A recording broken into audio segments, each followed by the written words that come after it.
Tous et chacun pour la réduction de la mortalité maternelle et néonatale au Mali. La caravane médiatique est en première région. Le village de Tolodo a été la première étape où les chiffres sur la malnutrition sont alarmants. Le président mauritanien évacué d'urgence pour Paris après avoir essuyé un tir de balle ce soir. La polémique porte sur le caractère volontaire ou involontaire de l'acte. CAN Afrique du Sud 2013, le match Sénégal-Côte d'Ivoire interrompu suite à des violences. Le deuxième but ivoirien marqué par l'incontournable Didier Drogba a fait déborder le vase. Nous sommes dimanche 14 octobre. Mesdames et messieurs, bonsoir et bienvenue à cette édition. La caravane médiatique de la campagne Tous et chacun pour la réduction de la mortalité maternelle et néonatale dans notre pays était à son deuxième jour.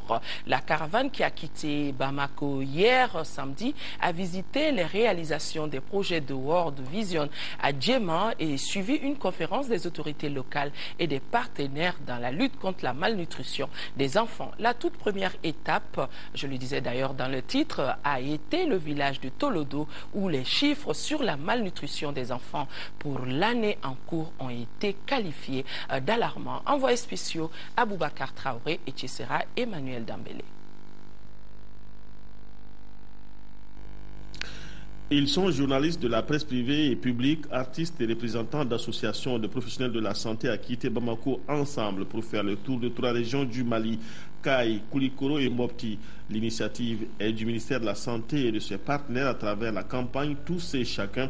Elle vise à amener les hommes de médias à documenter et à disséminer les bonnes pratiques des intervenants en matière de nutrition de l'enfant et de soins essentiels. Déjà, dans les 4 villages de l'aire de santé de Tolodo, cercle de Djema, quelques 229 cas de malnutrition ont été enregistrés en 2012. Avec l'appui des partenaires comme Save the Children, nous avons renforcé le dépistage. Donc ça nous a révélé un peu des chiffres un peu alarmants. Et le nombre de cas d'admission de janvier jusqu'à nos jours, ça dépasse les 100 cas pour les malnutritions modérées. Et pour les cas sévères, le nombre de cas d'admission, ça dépasse quand même une quarantaine. Donc, ce qui veut dire que ces chiffres-là sont un peu alarmants par rapport aux autres années. Mais cela s'explique aussi par l'engagement des partenaires, parce que Save the Children est venu nous appuyer. Dans cette ère de santé où en moyenne 12 à 13 naissances sont enregistrées par mois, près de 6 ONG, organisations de la société civile et agences des Nations Unies sont aux côtés des populations dans la lutte contre la malnutrition et la protection de l'enfance. Leurs objectifs ciblés permettent d'atteindre des résultats tangibles dans la perspective du renforcement des efforts du Mali pour l'atteinte des points 4, 5 et 6 des objectifs du millénaire pour le développement relatifs à la santé de la mère et de l'enfant. En la matière, un rapport 2011 de l'UNICEF classe le Mali parmi les pays ayant le taux de mortalité infantile le plus élevé. 342 enfants y meurent chaque jour avant leur 5e anniversaire et plus du tiers de ces décès est imputable à la malnutrition. Pour la recherche de la paix, les personnes âgées des confessions religieuses de Sikasso ont organisé une séance de prière. C'était au stade municipal de Sikasso. À travers lecture de Coran et de la Bible, les religieux ont imploré Dieu le Tout-Puissant pour que notre pays retrouve la paix. Envoyés spéciaux à Sikasso, Daouda Sidiki Djara et Aruna Djara. À l'unisson, musulmans, catholiques et protestants de Sikasso se sont retrouvés pour prier afin que la paix revienne au nord de notre pays. C'est ma première fois de participer à un espace de ce genre et ça me va droit au cœur. J'apprécie et j'encourage des échanges de ce genre, que les religions se retrouvent ensemble, prier pour le pays. Je crois que c'est une bonne chose. C'est ça que nous cherchons, le dialogue entre les religions. C'est compte tenu du contexte même que nous vivons dans le pays. Chaque fois que des événements de ce genre arrivent, c'est tout à fait normal que les personnes âgées, compte tenu de leur expérience, s'impliquent davantage pour nous confier au bon Dieu. Organisée par les personnes âgées de toutes les confessions religieuses du Kénédougou, cette séance de prière a renforcé la communion, l'entente, la cohésion sociale entre les croyants. Je vois l'unité dans laquelle la prière a été faite. Ce qui se passe au nord aujourd'hui, je pense que c'est quelque chose qui marque toute la population du Mali. J'apprécie beaucoup cette rencontre parce que si concernant le but de rassemblement même, parce que ça concerne la paix. Alors que tout bon musulman a besoin de la paix. Et ce pays aussi a besoin de la paix. On a toujours dit que le Mali est un pays laïque. Nous nous sommes retrouvés aujourd'hui, toute obédience confondue. Musulmans, chrétiens, protestants, pour nous adresser au Seigneur, pour qu'il puisse apporter la paix dans notre pays, pour qu'il puisse nous aider à sortir de la situation dans laquelle nous sommes. Donc je ne peux que joindre ma voix aux uns aux autres. D'abord remercier le bon Dieu de m'avoir donné l'occasion de participer à cela, mais également aussi implorer le Seigneur Tout-Puissant pour que toutes ces prières qui ont eu lieu aujourd'hui puissent être exaucées. Une minute de silence a été observée en la mémoire de tous ceux qui sont tombés sous les balles des terroristes islamistes dans le nord du pays. Autre lieu de prière ici à Bamako, journée de prière spéciale pour la solidarité plus agissante en faveur des personnes démunies, des orphelins et pour une sortie de crise. C'était ce matin à l'église évangélique protestante de Bamako-Koura, à Fademba Keita.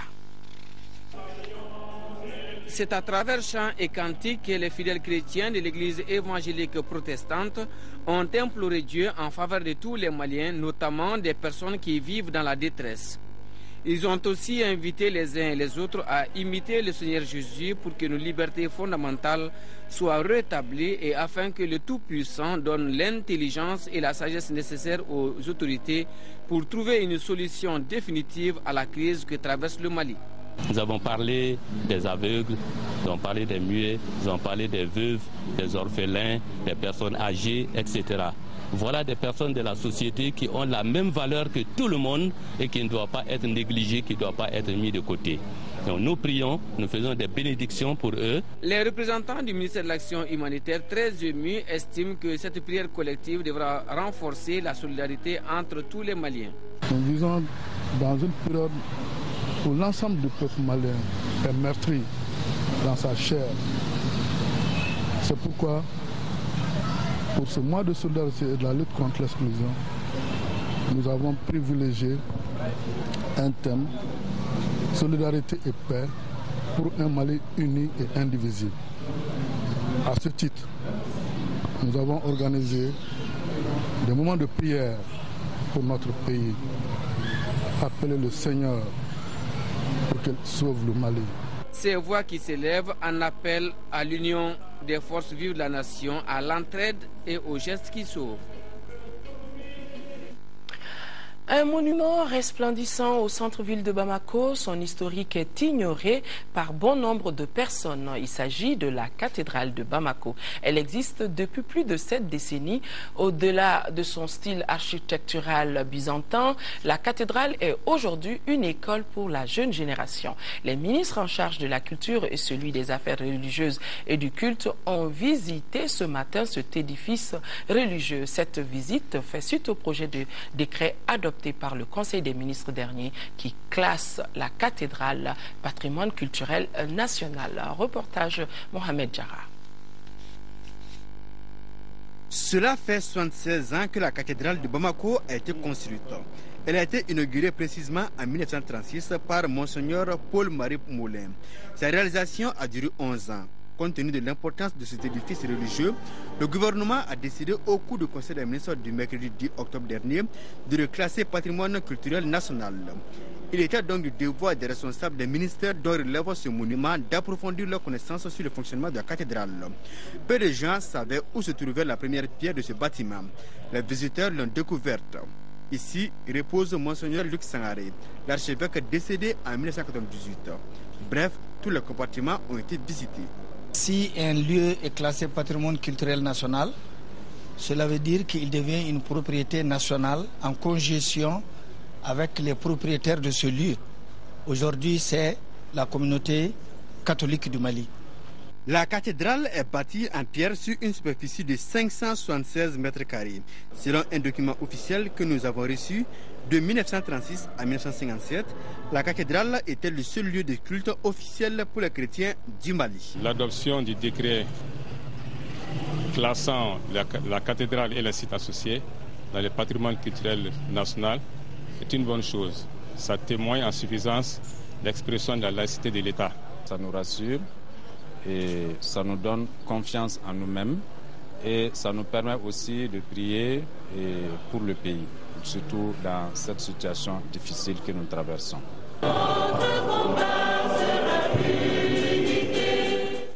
La délégation a visité aussi l'annexe de la cathédrale. Ici, on nous apprend que ces bâtiments ont été construits bien avant les années 1920. Les visiteurs se sont enfin recueillis devant la statue de Marie avec un seul vœu, le retour de la paix au Mali. L'actualité hors de nos frontières, le président mauritanien a reçu hier soir une balle. Il a été opéré, il a été évacué ce matin sur Paris et sa vie n'est pas en danger, mais demeure tout de même une confusion sur les circonstances de l'acte. Premier sujet de l'actualité sur le continent. Le président mauritanien évacué vers la France, Mohamed Ould Abdelaziz, a été légèrement blessé par balle samedi soir. Que s'est-il passé exactement? Selon la version officielle, le président aurait été victime d'un tir involontaire d'une patrouille militaire. Mais selon d'autres sources, il aurait été directement pris pour cible par un homme armé. Mohamed Ould Abdelaziz semble en tout cas hors de danger. Il est apparu à la télévision avant son évacuation. Nkosazana Dlamini Zuma est arrivée à Addis Abeba. La Sud-Africaine prendra officiellement ses fonctions demain lundi à la tête de l'Union africaine. C'est la première femme à accéder à ce poste. Son défi, redonner un nouveau souffle à une organisation souvent taxée d'immobilisme. Elle devra également faire oublier les divisions entre francophones et anglophones exacerbées pendant la bataille pour son élection face au Gabonais Jean Ping. Je suis ici en tant qu'Africaine et je traiterai chacun en tant qu'Africain, peu importe d'où il vient. Premier dossier parmi les plus brûlants, l'intervention militaire au nord du Mali. La question du Mali au centre de la visite du ministre de l'Intérieur français en Algérie. Mission de Manuel Valls, lever les réticences algériennes à une intervention militaire au nord du Mali tenue par les islamistes. S'il a reconnu qu'il existait des nuances sur le dossier, le ministre algérien des Affaires étrangères a estimé que ces différences étaient souvent exagérées. La clôture du 14e sommet de la francophonie à Kinshasa avec l'adoption de plusieurs résolutions. Sur le Mali, la francophonie prône la négociation tout en soutenant l'intervention militaire. Sur l'est de la République démocratique du Congo, l'organisation demande à l'ONU des sanctions contre les responsables des exactions. Le prochain sommet se tiendra dans 2 ans au Sénégal. Le 14e sommet de la francophonie a bel et bien pris fin aujourd'hui à Kinshasa, un sommet qui a consacré l'essentiel de ses travaux sur la démocratie et le respect des droits de l'homme. Et François Hollande aura été on ne peut plus clair en recevant et le président Kabila et son opposition sur la question. Le leader de l'opposition congolaise, Étienne Tshisekedi, qui revendique la victoire aux élections présidentielles, a quitté sa résidence surveillée de Limété pour s'entretenir quelques instants avec le chef de l'État français. S'il n'exerce pas la réalité du pouvoir, le président de l'UDPS se présente pourtant comme un président élu qui partage les mêmes valeurs que François Hollande. Ce sont des frères qui se sont retrouvés ensemble. Il n'y a pas de déception. Quoi. Au contraire, je viens de vous dire, depuis le Sénégal, il n'en fait qu'affirmer des valeurs pour lesquelles 32 ans, je me suis battu pour ces valeurs-là, pour qu'elles soient établies au Congo. En marge du sommet de la francophonie et des rencontres officielles, le président français a valorisé la société civile et l'opposition congolaise. Il a rappelé l'exigence démocratique et les avancées arrachées concernant la création d'une commission des droits de l'homme et un rééquilibrage de la commission électorale. Nous n'allons pas nous arrêter là et qu'au lendemain de ce sommet, nous continuerons à faire preuve de vigilance et d'exigence. Dernier geste avant de quitter Kinshasa, il a inauguré la médiathèque Floribert Chebeya. Ce militant des droits de l'homme, abattu par des hommes proches du pouvoir et dont le procès traîne en longueur. Pèlerinage 2012, la commission d'encadrement rend visite aux pèlerins maliens pour cette dernière phase. Il est important de s'assurer de l'état de santé de l'ensemble des pèlerins, de leurs conditions d'hébergement et de restauration. Notre envoyé spécial fait le point. Cette visite, conduite par le superviseur du pèlerinage, a commencé par l'infirmerie. À ce niveau, une vingtaine de patients attendaient d'être consultés et soignés. La vieille Yama Fomba souffre d'une enflure au pied. Aujourd'hui, ça va, mais hier, c'était grave, dit la malade.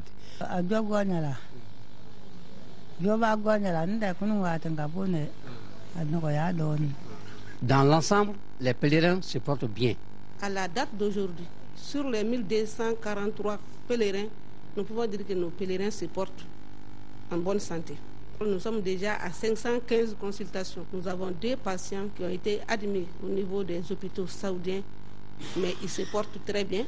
Les difficultés que nous avons, ça c'est pratiquement le comportement des diabétiques et des antihypertenseurs. Soit ils ne respectent pas leur régime, soit ils sont venus avec un petit stock de médicaments, alors que la couverture médicale ne peut pas couvrir l'ensemble des besoins en médicaments. Après l'infirmerie, la visite s'est étendue à tous les 3 sites abritant les pèlerins, chambre par chambre, à commencer par les personnes âgées.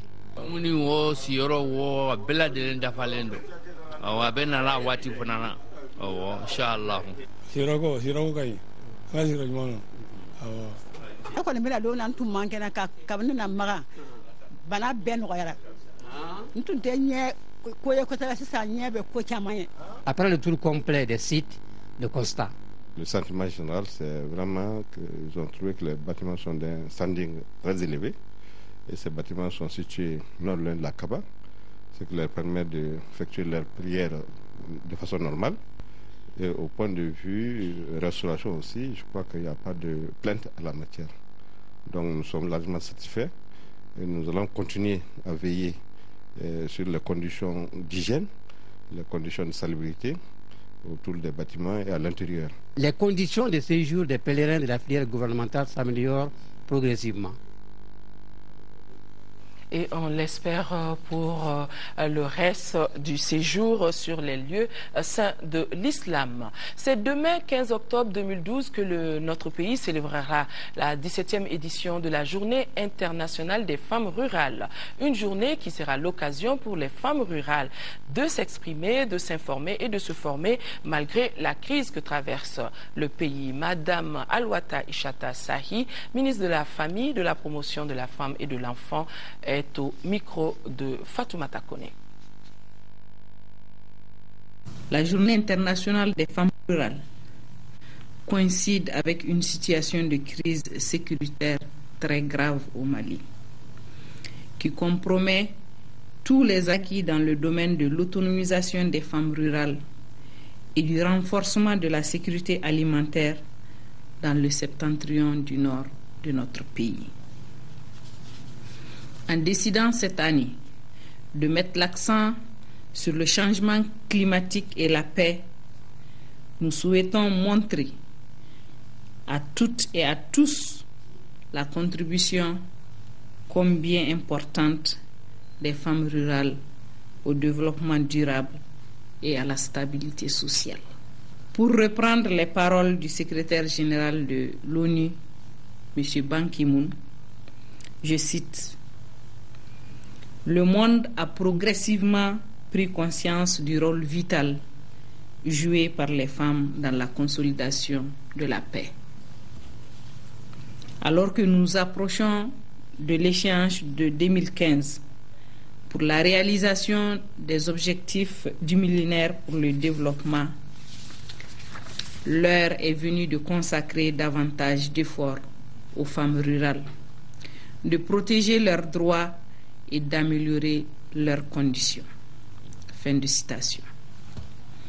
Dans un pays comme le nôtre, à faible indice de développement humain, où les femmes rurales constituent plus de 78% des femmes actives, les effets induits par les changements climatiques rendent de plus en plus difficiles les conditions de production des aliments. Il est important pour nous tous de donner davantage la parole aux femmes rurales pour la définition de nos politiques et stratégies de développement durable et de consolidation de la paix. Autre célébration, 15 octobre, journée mondiale sur le lavage des mains au savon. Le Mali, à l'instar de la communauté internationale, va célébrer cette édition 2012 sous le signe de l'intégration des pratiques d'hygiène à grand impact. Les maladies diarrhéiques constituent la 3e cause de consultation au niveau des structures de santé après le paludisme et les infections respiratoires aiguës. À cette occasion, Zoumana Makadji, c'est le ministre de la Santé qui a un message. Il est au micro de Garibou Perrault. Chers compatriotes, le Mali, à l'instar de la communauté internationale, célèbre demain 15 octobre l'édition 2012 de la Journée mondiale sur le lavage des mains au savon. Cette année, notre pays traverse une situation difficile avec la propagation de l'épidémie de choléra dans le septentrion sous occupation. Cette journée sera placée sous le signe de l'intégration des pratiques d'hygiène à grand impact. Les mains constituent des vecteurs dans la transmission des maladies diarrhéiques et des infections respiratoires du fait qu'elles sont facilement contaminées par nos activités de tous les jours. Au Mali, les maladies diarrhéiques, toutes causes confondues, constituent toujours la 3e cause de consultation au niveau des structures de santé après le paludisme et les infections respiratoires aiguës. La 4e enquête démographique et de santé effectuée au Mali en 2006 a révélé que ce sont les enfants de 6 à 11 mois et de 12 à 23 mois qui sont les plus touchés, avec des prévalences de 23 et 27% respectivement. Les recherches les plus récentes menées au niveau international ont démontré que le lavage des mains au savon contribue à hauteur de 45% à la réduction des cas de diarrhée. Les pratiques d'hygiène à grand impact pour la réduction des maladies diarrhéiques sauvent des vies. C'est la raison pour laquelle j'invite les élus communaux, les scolaires, les responsables des ONG et des associations, mais aussi la population malienne tout entière à promouvoir ces pratiques si simples mais très bénéfiques pour la santé. La mairie de la commune 4 du district de Bamako a procédé au lancement de son projet ACI 2000, un projet qui vise à embellir davantage la zone et faire de cette zone une résidence où il fera bon vivre en faveur des autres quartiers de la commune 4. Le coût global du projet est estimé à plus d'1 milliard de francs CFA. Fatim Kone. L'insécurité, l'inondation, l'assainissement, l'éclairage public sont entre autres problèmes récurrents de viabilisation de la zone ACI 2000. Pour résoudre tout cela, la mairie de la commune 4 vient de lancer un projet ACI 2000. Le dit projet est un programme communal qui permet d'une part de faire de l'ACI 2000 une zone de résidence conviviale et d'autre part une résidence de solidarité envers les autres quartiers de la commune 4.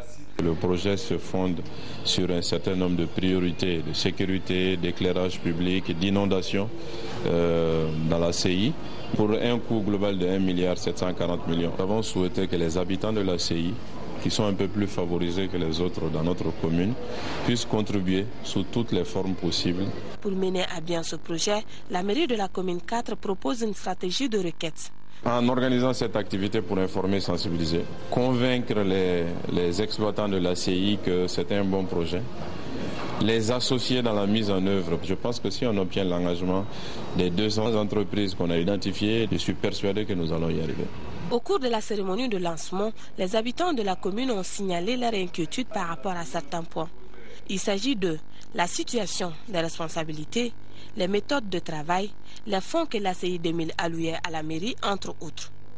Le maire n'a pas manqué de donner des réponses à ces préoccupations des habitants de la commune. Le document concernant le projet ACI 2000 sera soumis à l'appréciation du conseil communal avant exécution. Fatim Koné. Seule l'élection confère une légitimité populaire à une autorité. L'Alliance des générations démocratiques du Mali, AGDM, qui le soutient, veut la poursuite du processus de préparation de futures consultations électorales. L'AGDM rejette toute idée de négociation avec le MNLA. L'Alliance vient d'animer une conférence de presse pour proposer l'élaboration d'un chronogramme d'action sur le reste de la période de transition. Les débats étaient principalement animés par Draman Diarra, qui est magistrat aussi, président de l'AGDM. Un compte-rendu signé de Moïse Traoré. Le processus des élections générales et la libération des régions occupées sont deux missions complémentaires. L'Alliance des générations démocratiques du Mali, AGDM, rappelle que seul le choix du peuple confère légitimité populaire à une autorité. Les élections dans les camps de déplacés étaient envisagées par le régime précédent après la prise des premières localités du Nord. Autre argument avancé par les conférenciers, les examens du DEF ont pu se faire en délocalisation. Par ailleurs, l'AGDM rejette toute idée de négociation avec le MNLA. Le mouvement défait veut seulement s'inviter au débat. La CEDEAO n'a pas les moyens nécessaires, c'est pourquoi la CEDEAO s'est adressée à la communauté internationale. Aujourd'hui, c'est toute la communauté internationale qui est mobilisée autour du Mali, à travers l'ONU. Et les moyens vont suivre, mais la mise en œuvre de la résolution des Nations Unies, ce n'est pas une question d'heure ou de jour, parce qu'il y a des accords à signer avec les parties prenantes. Une cinquantaine de journalistes ont pris part aux échanges d'environ 90 minutes. Créée le 15 septembre 2012, l'Alliance entend développer une stratégie de regroupement de tous les démocrates du Mali, anti et pro 22 mars. La première rencontre trimestrielle du mandat 2012-2013 du district 403A1 de Lions Club s'est tenue hier dans notre capitale. Au menu de la rencontre, le bilan des activités et les perspectives. Prennent part à cette importante rencontre de Bamako les représentants de 9 pays. Il faut noter que le Lions Club assure presque entièrement la formation des ophtalmologues et l'équipement de l'UOTA de Bamako. Tchemogo Konate. Cette rencontre trimestrielle qui regroupe les représentants des pays membres du district 403A1 de Lions Club est une étape importante dans l'exécution des tâches dévolues à l'organisation. Il s'agit pour les participants de faire le bilan de l'exercice écoulé et de dégager les perspectives. Selon le gouverneur du district, Lions Club a mené des actions humanitaires dans diverses localités du pays en faveur des couches démunies. L'organisation internationale intervient dans plusieurs domaines, tels l'éducation et la santé, à travers la réalisation d'infrastructures et la prise en charge de certaines pathologies. Des pathologies comme le trachome, l'onchocercose, la drépanocytose et la cataracte. Depuis une quinzaine d'années, nous finançons l'IOTA, l'Institut d'ophtalmologie tropicale. Nous finançons la formation des médecins ophtalmologistes, spécialistes en ophtalmologie. Nous avons financé des infirmiers spécialisés en ophtalmologie, les techniciens d'unité, et nous avons équipé l'IOTA et construit aussi le centre de formation. À ces actions s'ajoute le reboisement comme pour contribuer à la lutte contre la déforestation, la désertification et la sécheresse. Après la conférence, les Lions se sont donné rendez-vous au Grand Hôtel de Bamako pour un dîner gala. Poignée de main, accolade, sourire, tout ceci au rythme de la musique.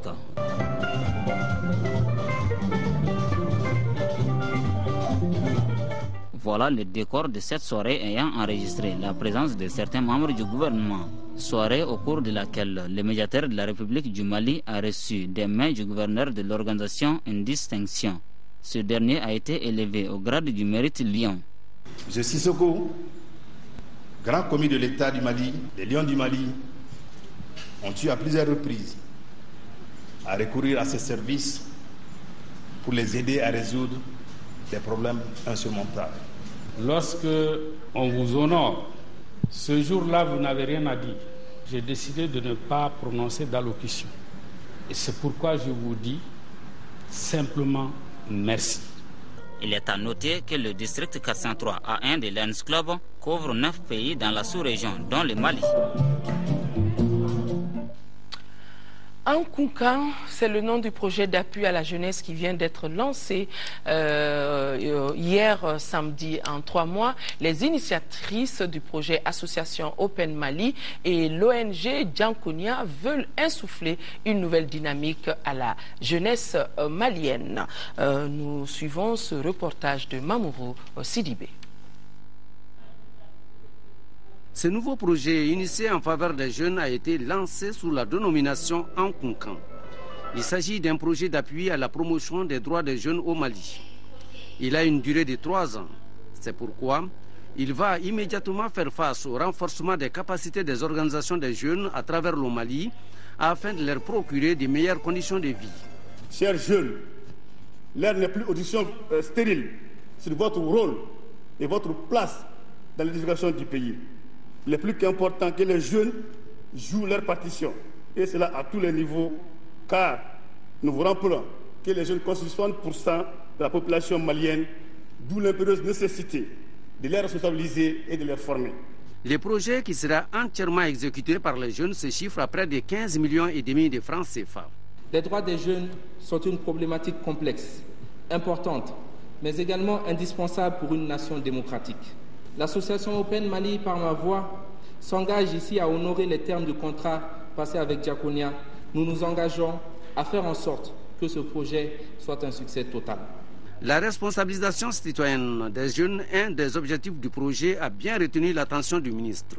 Ce projet est l'initiative de l'association Open Mali et l'ONG internationale Diankonia. À présent, nous vous proposons le reste de l'actualité nationale sous forme de brève. Et cette actualité a été dominée par des remises de dons de l'association des juristes maliennes à Mopti, l'ONG Enda Mali, la société d'essence Total Mali et l'inauguration d'un centre islamique ici à Bamako, plus précisément à Korofina Nord. Voyons ces brèves avec Garibou Pérou.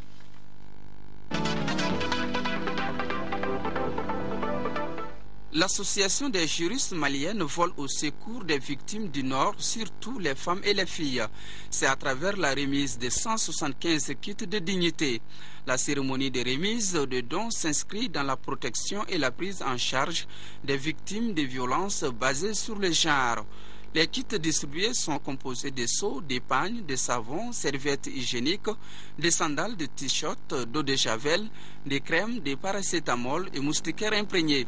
Cette opération qui concerne les sites de Bamako, Kati et Mopti a coûté 9 250 000 francs CFA. La cérémonie de remise des dons aux femmes et filles déplacées de Mopti était présidée par le conseiller aux affaires administratives et juridiques du gouverneur de région de Mopti, la représentante de l'ONU, les femmes et plusieurs autres personnalités.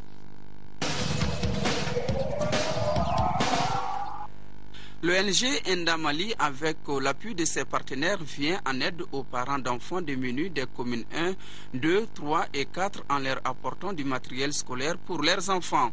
644 enfants de parents au moins limités, répertoriés dans ces communes-cités, ont reçu des kits scolaires d'une valeur de plus de 10 500 000 francs CFA. Enda Mali, ONG humanitaire, avec ce geste, entend faire accéder tous les enfants à l'éducation. La remise des kits qui a eu lieu au Carrefour des Jeunes s'est déroulée en présence des responsables de l'Académie Rive Gauche et des parents des enfants bénéficiaires accompagnés par leurs différents maires.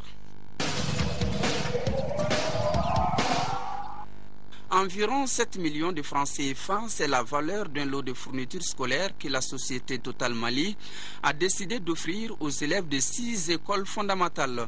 La remise s'est déroulée hier matin à l'école Mamacham en commune 2 du district de Bamako. Le don s'inscrit dans le cadre des activités de développement durable entreprises par la société. L'objectif est de contribuer à l'éducation des enfants en matière de respect du code de la route. Un objectif qui, selon les responsables de la société, cadre avec le processus de sensibilisation enclenché par les autorités du pays à l'adresse des usagers de la circulation. 16 000 cahiers pour une valeur de 5 millions de francs CFA, c'est l'aide de la Ligue des imams et érudits pour la solidarité islamique du Mali aux élèves déplacés du Nord à Bamako. Les deux académies d'enseignement de Bamako ont reçu le don à travers le Haut Conseil islamique. Le geste, selon le président de la Ligue des imams et érudits, s'inscrit dans le cadre du mois d'octobre, mois de la solidarité de la lutte contre l'exclusion au Mali.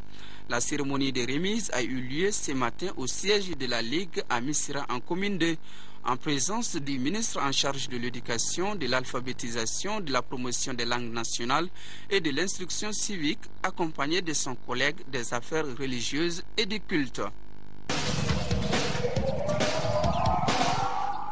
Al-Akamaton, c'est le nom du centre d'éducation islamique qui vient d'ouvrir ses portes à Korofina Nord.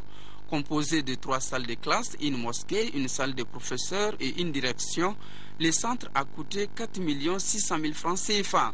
Il permettra désormais aux femmes et aux enfants d'approfondir leurs connaissances dans la culture islamique. Les responsables de ces centres ont profité de cette cérémonie d'inauguration pour prôner la tolérance, le dialogue, des valeurs essentielles de la religion musulmane. Sport dans ce journal éliminatoire CAN Afrique du Sud 2013. Beaucoup de violence hier soir au stade Léopold Sédar Senghor de Dakar. Après le deuxième but ivoirien, le match a dû être interrompu. Les supporters sénégalais, refusant le but, ont tout simplement jeté des projectiles et envahi la pelouse. C'est Yaya Touré pour le compte de la Côte d'Ivoire. La Côte d'Ivoire mène 1-0 contre le Sénégal samedi soir au stade Léopold Sédar Senghor de Dakar. À la 68e minute, à la suite d'une main, l'arbitre siffle un penalty pour les éléphants. Penalty concrétisé à la 70e minute par le capitaine ivoirien Didier Drogba, déjà auteur du premier but de son équipe. Les supporters sénégalais crient à l'erreur et au complot. Ils mettent en cause l'arbitrage, la Confédération africaine de football et son président. Issa Hayatou doit quitter la Confédération africaine de football. C'est lui qui a tout manigancé pour que le Sénégal et la Côte d'Ivoire se rencontrent aujourd'hui. Et il a mis des arbitres qui, chaque instant, tout le monde voit ce qui se passe au niveau des matchs sénégalais. Vraiment. Les arbitres nous pénalisent. Je suis déçu, extrêmement déçu de la qualité des arbitres qu'on nous amène. Si on veut jouer vraiment au football, on doit nous amener des arbitres vraiment compétents. À la 73e minute, le feu est allumé en tribune. Des cailloux, des bouteilles, des canettes, des projectiles de toutes sortes sont lancés sur la pelouse. L'arbitre arrête le match. Les joueurs des deux équipes sont regroupés au centre du terrain avant d'être évacués sous autoprotection. Dans ces conditions, je suis triste pour le football africain aujourd'hui. Je suis triste pour le Sénégal parce que jusqu'alors nous avions du Sénégal l'image d'un pays de démocratie, un pays où la contradiction est inscrite pratiquement dans les habitudes, un pays où je pensais qu'on acceptait sportivement la défaite. C'était un match de barrage pour la Coupe d'Afrique des Nations 2013 en Afrique du Sud et il était dominé par des lions de la Teranga qui ne parvenaient pas à concrétiser. De la déception chez les spectateurs sénégalais, sans doute il y en avait, mais après les incidents de samedi soir, ils s'exposent à de lourdes sanctions et à la réprobation générale. Après Nahawa Doumbia et Habib Koïté, l'Institut français du Mali poursuit sa série de programmation des artistes et autres groupes musicaux de notre pays. C'est dans cette optique que l'orchestre mythique de Mopti, mythique c'est le mot, le Kanaga au grand complet s'est produit ce week-end. Une soirée dense, musicalement riche en couleurs aussi, un répertoire inédit offert au public par une dizaine de musiciens, ce qui reste du légendaire Kanaga de Mopti. Le film de ce concert suivi par Modibo Soirée. Ce concert du Kanaga de Mopti boucle ainsi une semaine consacrée à la musique malienne à l'Institut français du Mali. Un événement marqué par le lancement du livre du français Florent Mazzolini sur les musiques modernes et traditionnelles de notre pays. En 2010, on était venu ici avec Logil pour un concert. Ça a plu au directeur et comme cela, il nous a fait appel pour venir organiser dans le cadre de leur semaine culturelle.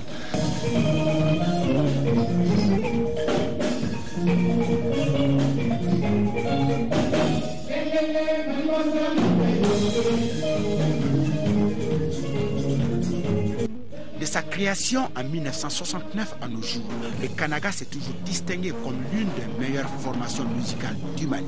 Ce spectacle était donc l'occasion pour le groupe de faire revivre ses exploits à la jeune génération et surtout de réunir les ténors de cette formation mythique. Les nostalgiques avaient demandé à ce qu'on joue un ancien morceau du Kanaga et ce qui nous a amené à appeler Coco Dambélé pour jouer le morceau Gambari.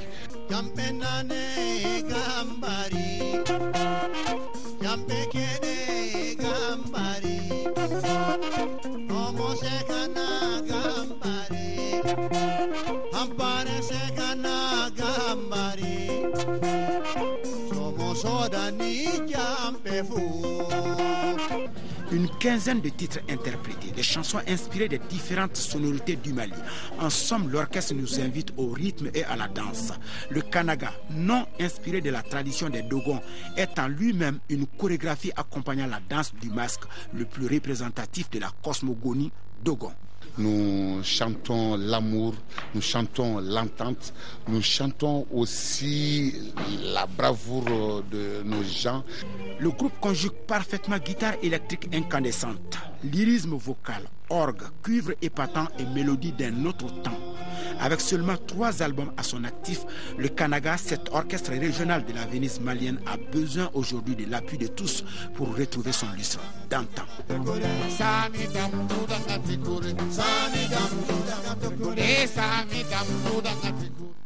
De très belles mélodies et aussi de beaucoup de souvenirs. Et on ne cessera de répéter que le Mali restera riche et fier de son patrimoine artistique et culturel.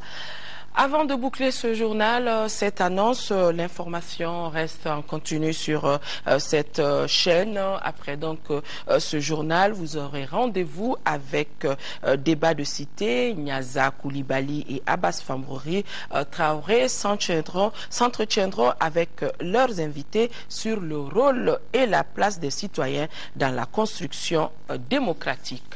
Avant Débat de Cité, on est dimanche, l'émission de Amadou Sangaré, le Mali 1 et indivisible, viendra donc avant l'émission Débat de Cité. Demain, 10h, 13h, Aïssata Ibrahima Meiga et à 20h, Ndei Sissoko prendra le relais. Et d'ici là, en ce mois de solidarité, nos pensées vont à nos compatriotes des régions du nord du Mali vivant sous occupation. Restons de cœur, mais surtout d'action avec eux. On ne les oublie pas.